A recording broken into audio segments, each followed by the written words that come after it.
এই যে যে কবুতরটি হাতে দেখছেন, এটি খুব দামি এবং শিকারী একটি কবুতর। এটা সবসময় এনার হাতেই থাকে।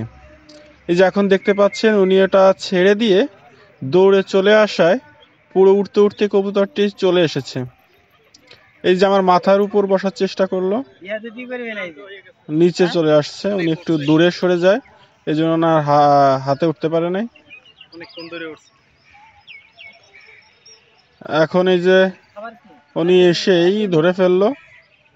কবুতরটি পুরো পোষ মানানো এবং দীর্ঘদিন সময় ধরে এমনভাবে পোষ মানিয়েছে যে সব সময় এনার হাতেই থাকে।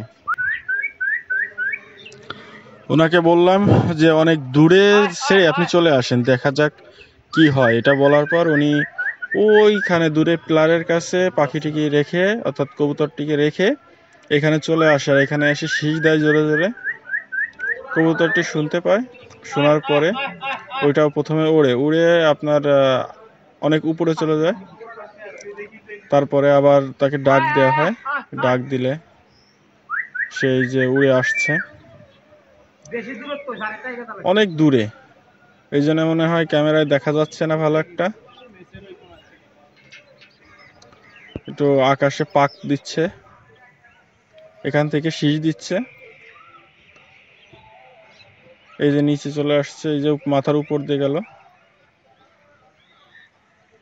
একটু উঠছে। সবসময় হাতেই থাকে তো, আর উপরে অনেক পাখি আছে উঠতেছে, এই জন্য একটু সে ভয় পাচ্ছে। আর আমরা এখানে একটু এসেছি।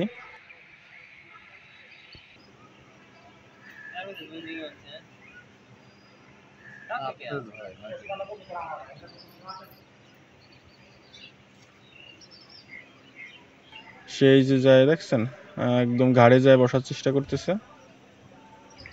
এই যে হাতের পর্যায়ে বসলো। এই দৃশ্যটি খুব ভালো। এই যে দেখাচ্ছে খুব কাছ থেকে। পায়ে বিভিন্ন সময় রেসে জেতার জন্য রিং বা ট্যাগ দেওয়া হয়েছে,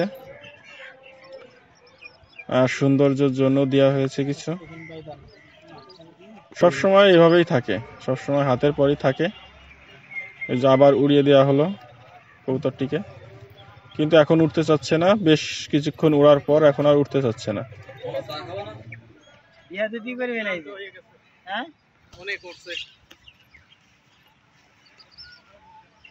অনেকক্ষণ ধরে উঠছে।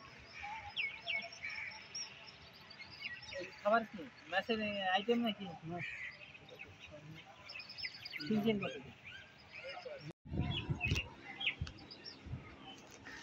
ওর কাছে যাবে না।